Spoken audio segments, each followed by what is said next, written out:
오늘 우리에게 새날을 주신 하나님을 찬양합니다. 찬송가 63장 찬양하겠습니다.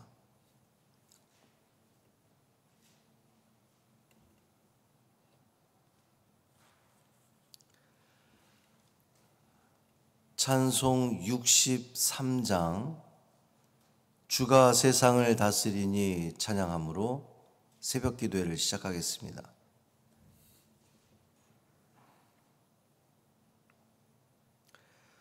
주가 세상을 다스리니 그 위엄이 넘쳐나고 그의 나라와 주의 영광 온 하늘에 가득하다.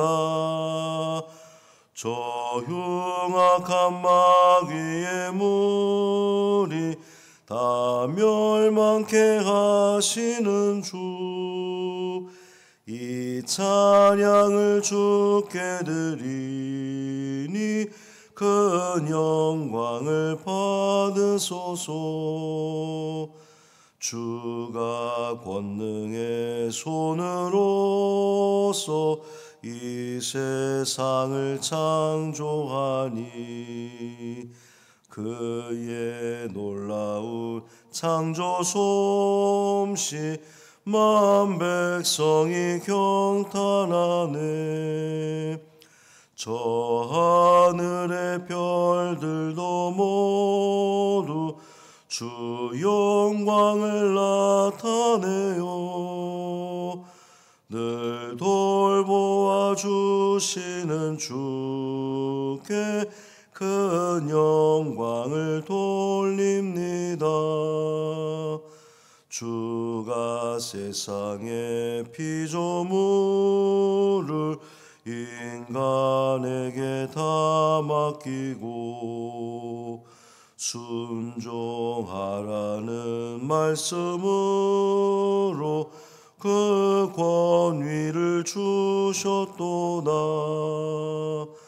온 땅 위에 주님의 위엄 늘 넘치며 가득하니 그 나라와 주님의 영광 온 천하에 찬란하다. 아멘. 사도신경으로 우리의 신앙을 고백하겠습니다.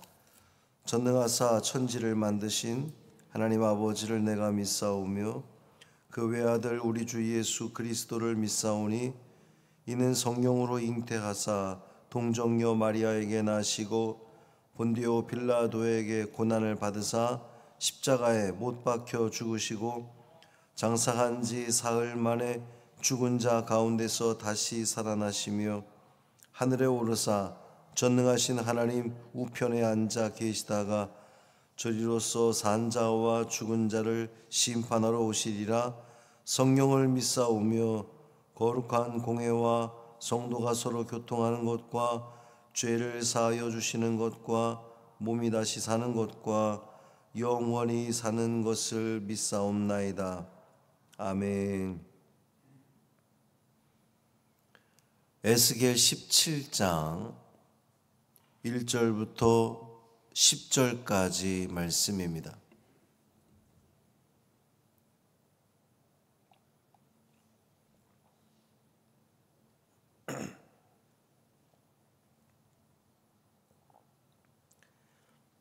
에스겔 17장 1절부터 10절까지 말씀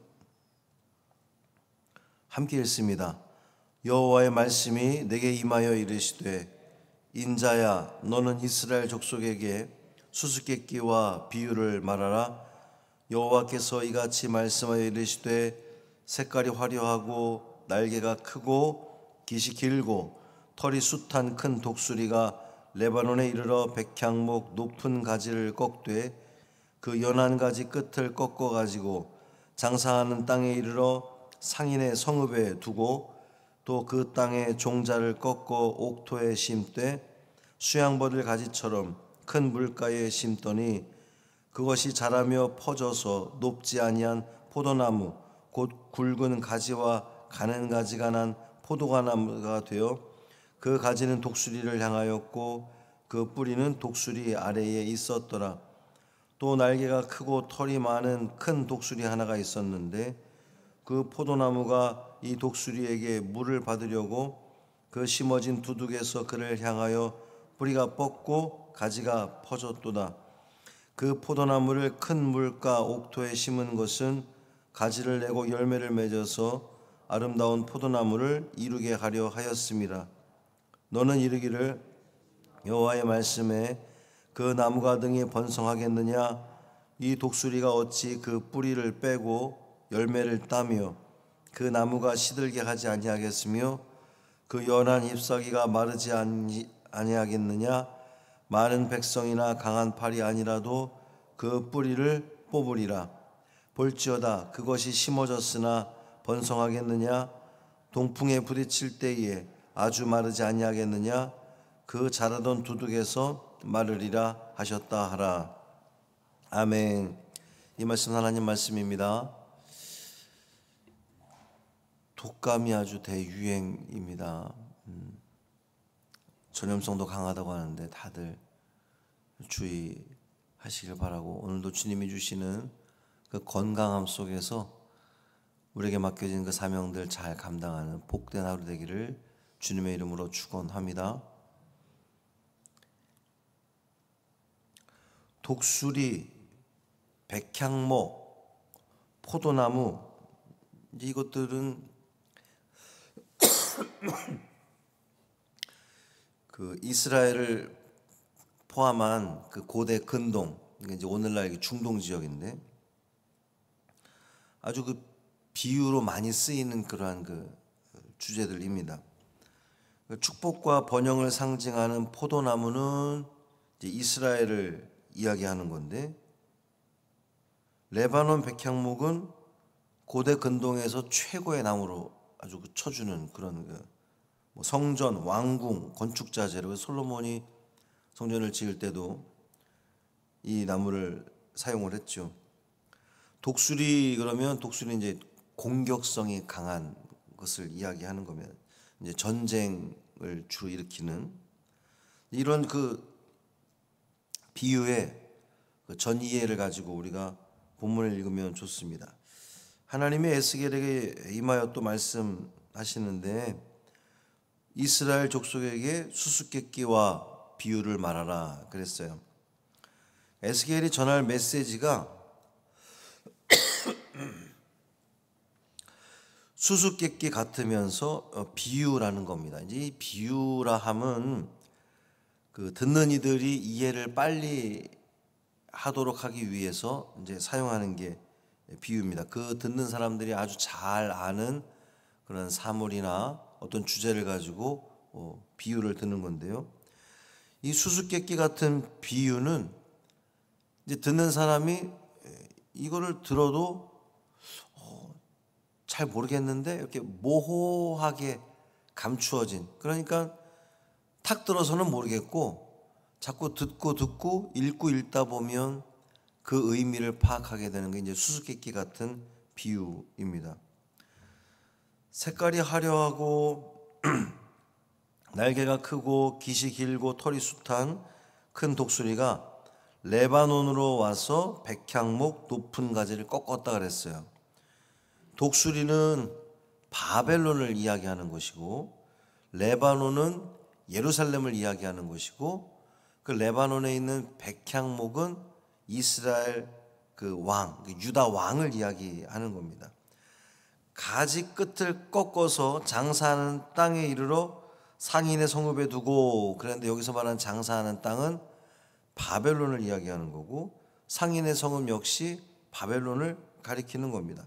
그러니까 정리를 해보면 바벨론 왕이 예루살렘에 와서 그 유다의 왕을 꺾어서 그들의 땅 바벨론으로 데려갔다는 그 내용의 이 비유가,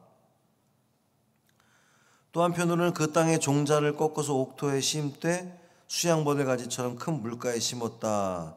그리고 그것이 자라서 퍼지고 가지는 독수리를 향하고 그 뿌리는 독수리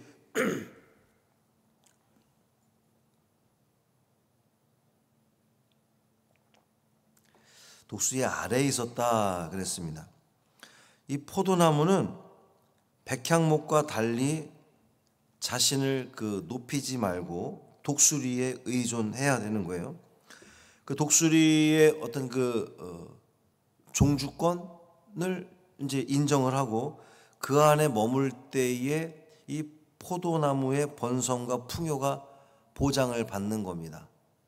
쉽게 말하면 예레미야 선지자를 통해서도 하나님께서 말씀하신 바인데, 바벨론의 포로로 잡혀갈 때에 너희들 거기에 거부하지 말고 순종해라 그랬어요. 그러니까 순종하면서 하나님께서 우리에게 이 고난과 환난을 주신 이유가 무엇인지를 찾고 회개하고 주님을 바라봐라, 이런 내용이었거든요. 그런데 7절 이하에 보면 또 다른 독수리가 등장을 합니다. 이 포도나무가 이 독수리에게 물을 받으려고 그 독수리를 향하는 거예요. 이 두 번째 독수리는 애굽을 말하는 겁니다. 그러니까 포도나무가 먼저 독수리 바벨론에 거기에 이렇게 의지하며 있다가 두 번째 독수리 애굽이 이렇게 손을 내밀었더니 거기를 향하는 겁니다. 그러니까 첫 번째 독수리를 배반한 거죠. 이해가 되시죠? 먼저 독수리의 배려와 정성에도 불구하고 포도나무가 다른 독수리에게로 향했다는 겁니다.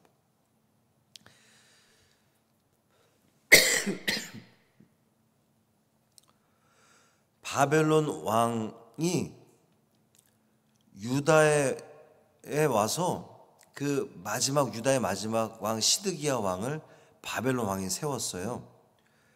근데 그는 바벨론에 충성하는 것처럼 하다가 결국 애굽의 손을 잡게 됩니다. 바벨론을 배신한 거죠. 그것이 옆에 있는 그 신하들이 계속 그렇게 충동질을 한 겁니다. 우리 바벨론하고 싸우면 안 되고, 바벨론에 의지하면 안 되고 애굽을 의지해야 됩니다. 그 말을 듣고 시드기야가 바벨론을 배신하고 애굽을 선택한 겁니다. 이 시드기야의 잘못된 판단으로 인해서 결과가 어떻게 됐느냐? 첫 번째 독수리 어디라 했어요? 바벨론. 그 바벨론의 복수가 시작됩니다. 뿌리를 빼고 열매를 따고 그 나무가 시들게 했어요. 잎사귀도 마르게 했습니다. 그리고 동풍에 의한 심판도 단행이 됩니다. 이 가나안 동쪽의 광야에서 불어오는 뜨겁고 모래가 섞인 바람은 아주 생명의 위협적인 그런 바람이거든요. 이스라엘 사람들의 일상의 경험에 속하는 이 동풍이 포도나무를 심판하는 여호와 하나님의 바람이기도 합니다. 하나님이 부르시는 거죠. 그 바람에 말라 죽게 되는 겁니다. 하나님을 의지하지 않는 나라는 쉽게 뽑을 수 있는 연약한 나무일 뿐인 거예요. 사막에서 불어오는 열풍이 동풍 한 번이면 다 그냥 말라버리게 되는 겁니다. 강대국의 반기를 드는 이 시드기야 왕의 기세가 독립을 열망하는 이들에게는 칭송을 받았긴 했지만 결국 그 나라를 파멸시키고 말았습니다. 하나님의 명령과 계획이 늘 세상의 기대와 상식에 부응하는 것은 아닙니다. 하나님을 향한 순종 때문에 세상으로부터 변절자가 되기도 하고 또는 바보스럽다는 말을 듣기도 합니다. 때로는 불편하고 불쾌하고 거북한 존재가 되기도 하거든요. 그런데 끝까지 뿌리를 깊이 내리고 생명력을 가지고 열매를 맺는 사람은 순종하는 사람들, 순종의 사람들이 그렇게 생명을 유지할 수 있다는 겁니다. 사랑하는 성도 여러분, 하나님의 계획 속에 여러분의 삶을 맡기시기를 바랍니다. 하나님이 이 천지 만물을 다스리시고 섭리하신다는 것을 믿고 거기에 맡기는 거예요. 때로는 그것이 이해가 안 되고 납득이 안 돼도 우리는 순종하는 겁니다. 왜냐하면 하나님은 언제나 우리에게 가장 좋은 것으로 주시는 하나님이시기 때문에 그 하나님을 신뢰하고 우리의 삶을 더욱더 성찰하고 돌아보고 회개하고 하나님께 붙어 있음으로 말미암아 하나님이 주시는 그 풍성한 은혜를 다 누리는 오늘 되기를 주님의 이름으로 축원합니다. 살아계신 아버지 하나님 감사합니다. 하나님의 은혜 가운데 오늘도 말씀으로 이 하루를 시작하게 하시니 감사합니다. 주님을 온전히 신뢰하기를 원합니다. 때로는 이해가 되지 않고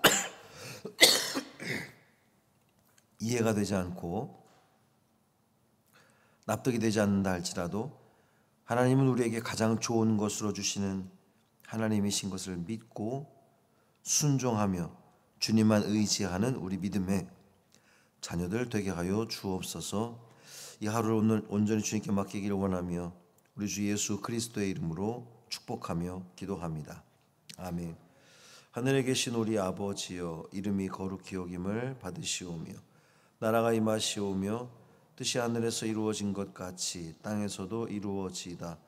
오늘 우리에게 일용할 양식을 주시옵고 우리가 우리에게 죄 지은 자를 사하여 준 것 같이 우리 죄를 사하여 주시옵고 우리를 시험에 들게 하지 마시옵고 다만 악에서 구하시옵소서.